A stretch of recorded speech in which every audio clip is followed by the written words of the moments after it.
வெண்பா சின்ன பொண்ணா இருந்தாலும் ரொம்ப தெளிவான பொண்ணு தான். உட்கார வச்சு நடந்த விஷயம் என்னன்றது தெளிவா சொல்லி, அம்மா தவறி விழுந்து இறந்துட்டாங்க, இனி அம்மா வரமாட்டாங்க, நான் தான் உனக்கு அம்மா அப்பான்னு சொல்லியிருந்தா அந்த குழந்தை அம்மாவை கேட்கறத அப்படியே விட்டுருக்கோம். அதுக்கு பதிலா நீ ஸ்பெஷல் குழந்தை, உனக்கு அம்மாவே கிடையாது அப்படின்னு பொய்க்கு மேல பொய்யா சொல்லி தான் வெண்பாவை இந்த நிலைக்கு கொண்டு வந்து சேர்த்திருக்காரு விஜய். வெண்பா கிட்ட விஜய் உண்மையை சொல்லாம இருந்தது தப்பு. இன்னைக்கு வெண்பா காணாம போறதுக்கும் அதுதான் மிக முக்கியமான காரணம். எல்லா தப்பையும் தான் மேல வச்சுக்கிட்டு தேவையில்லாம கதிரேசன் மேல கோவப்படுறாரு. ஒட்டு மொத்தத்துல விஜய் பண்ணதான் தப்பு அப்படின்னு நீங்க நினைச்சீங்கன்னா மறக்காம உங்களுடைய கருத்துக்களை கமெண்ட்ல பதிவு பண்ணிட்டு அப்படியே இந்த வீடியோக்கு ஒரு லைக்கையும் கொடுத்துருங்க. வணக்கம் மக்களே, வெல்கம் டு TNVG ரிவ்யூ. நம்ம சேனலுக்கு நீங்க ஃபர்ஸ்ட் டைம் வந்திருக்கீங்கன்னா சப்ஸ்கிரைப் பட்டனை பிரஸ் பண்ணி நம்ம சேனலுக்கு சப்போர்ட் பண்ணுங்க.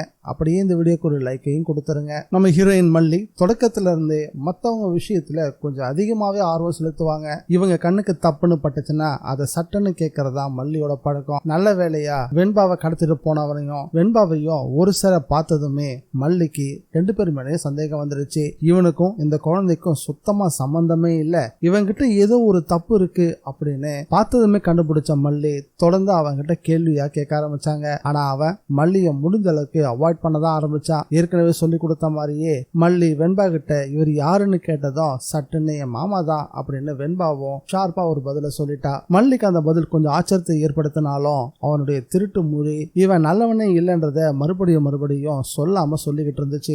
வெண்பா உட்கார்ந்த சீட்டுக்கு பின்னாடியே எப்படியோ கஷ்டப்பட்டு சீட்டை பிடிச்சு உட்கார்ந்த மல்லி வெண்பா கிட்ட பேச்சு கொடுக்கவும் முயற்சி பண்ணாங்க.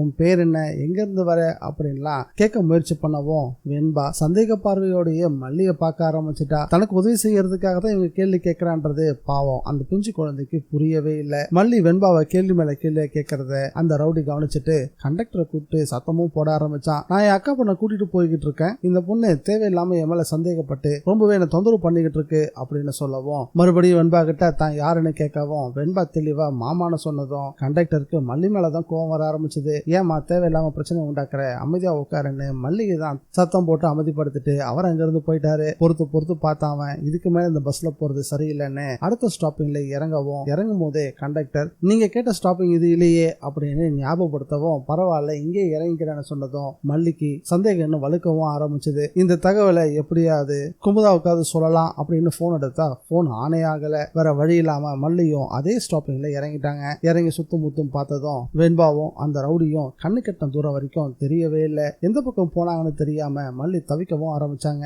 ஒரு வழியா தூரத்துல அவன் வேகமா போறதை கவனிச்ச மல்லி பின்னாடியே ஃபாலோ பண்ணிட்டு வர ஆரம்பிச்சாங்க. அவன் தன்னோட இருப்பிடம் வரைக்கும் வேகமா வந்து சேர்ந்தான். பின்னாடியே மல்லியும் வந்து சேர்ந்ததும் வில்லத்தனத்தோட சிரிக்கவும் ஆரம்பிச்சான். அப்பதான் வெண்பாவுக்கு தான் தப்பு பண்ணிட்டோன்ற விஷயமே புரிய ஆரம்பிச்சது. நீ இந்த பொண்ணை கடத்திட்டு வந்திருக்க எனக்கு நல்லாவே தெரியும், மரியாதையா சொல்லு நீ யாரு அப்படின்னு மல்லி கேட்டுட்டு இருக்கவும் தன்னுடைய ஆட்களை ஏவி விட்டு மல்லியோட தலையில பலமா அடிச்சு கூடவே வெண்பாவையும் மிரட்டி ரெண்டு பேரையும் ஒரே ரூமுக்குள்ள அடைச்சும் வச்சுட்டான். அது மட்டும் இல்ல ரெண்டு பேரையும் விற்கிறதுக்கு ரேட்டும் பேச ஆரம்பிச்சுட்டான். ரூமுக்குள்ள இருக்கும் போதுதான் வெண்பாவுக்கு பயம் வர ஆரம்பிச்சு மல்லியை எழுப்பி எனக்கு பயமா இருக்கு எழுந்துருங்க அப்படின்னு அழவும் ஆரம்பிச்சா. இந்த வீடியோ பிடிச்சிருந்தா லைக் பண்ணுங்க, ஷேர் பண்ணுங்க. TNVG ரிவ்யூவை மறக்காம சப்ஸ்கிரைப் பண்ணி வச்சுக்கோங்க. மீண்டும் அடுத்த வீடியோல சந்திக்கலாம். By guys.